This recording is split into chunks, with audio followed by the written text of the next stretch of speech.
Service in Gray, Maine has issued a severe thunderstorm warning for southwestern Oxford County in western Maine, northeastern Carroll County in northern New Hampshire, until 9:30 p.m.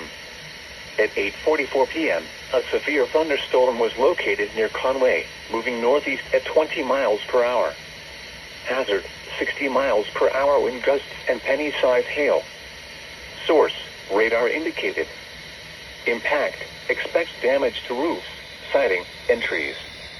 Locations impacted include Conway, Freiburg, Waterford, Bartlett, Madison, Lovell, Jackson, Albany, Chatham, Sweden, Stowe, and Stoneham.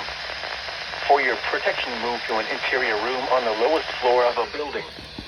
Torrential rainfall is occurring with this storm and may lead to flash flooding. Do not drive your vehicle through flooded roadways.